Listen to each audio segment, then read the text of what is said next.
Development is essential in society.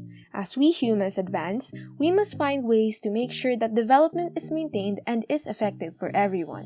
This is where sustainable development comes in, which contributes to everyone receiving what they need in order to survive.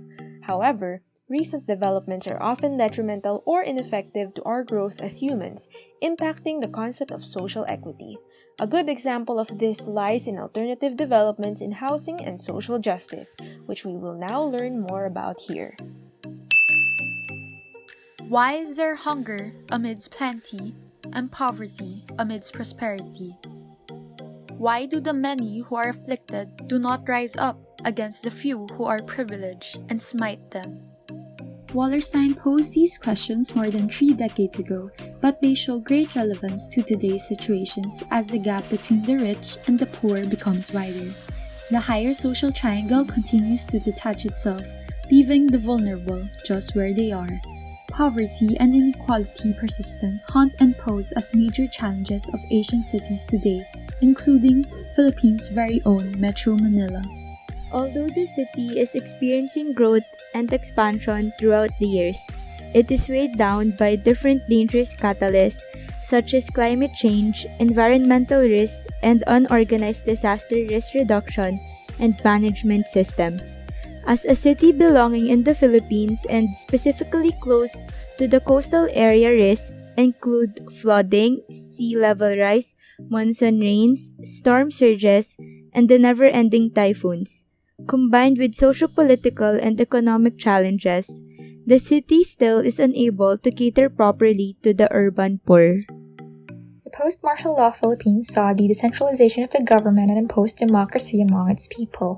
There was also the creation of the Philippine Commission for the Urban Poor, or PCUP, and it came along with the unveiling of the Community Mortgage Program, a social housing program under former President Cory Aquino's administration. These encouraged other local governments to develop their own cities, but this later resulted in difficulty when it came to funding and sustainability. Likewise, the rising percentage of partnerships with private companies and organizations did not help in catering to the stakeholders in the long run. All these resulted in failure to find successful alternative development and resettlement sites, housing the urban poor and helping the vulnerable and meeting their needs to survive. The alternative development provided by the government is not sufficient and fitted to the needs of the impoverished and affected urban poor. Firstly, the community mortgage program should not burden and blame its constituents, which are the urban poor. Alternatives proposed by the government should not reinforce the privatization of social housing. Second, there should be an appropriate structure for alternative development in resettlement sites. A model proposed is engagement for community organizing, counter-proposal for the formation of a community-based plan, and access to social networks. Lastly, it should be known that the affected urban poor are the strongest catalysts for alternative development.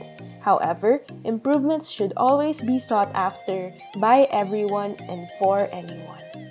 In Singapore, as provided by the Housing and Development Board, under the Ministry of National Development, over 86% of its citizens now live in flats. The Housing and Development Board focused on better planning and design that produced bigger flats that range from 4 to 5 rooms per unit.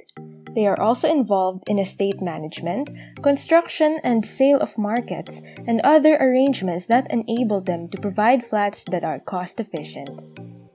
Along with these things is the utilization of the Central Provident Fund, a state system of forced saving wherein savings are deducted from employees' wages. Therefore, it can also be considered a scheme for withholding wages. It compels citizens to pay for their necessities in advance and ensures that the needs of the retired employees do not become a charge on the government.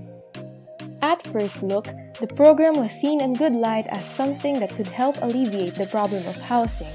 However, with deeper understanding, we can say that it produced more difficulties than progress for the people affected by this program. Politics overlapped with government initiatives and repurposed it for personal gains rather than to cater to the greater community. All of these materials contribute to the concept of social equity and alternative developments. These involve the people, their drive for constantly changing growth, and cooperation in order to be achieved as a whole. It is essential that we, as humans, identify what works best in the consideration of everyone. Here in the Philippines, we can start doing that by electing the right leaders, thinking for the greater good, and advancing in developments by everyone and for everyone.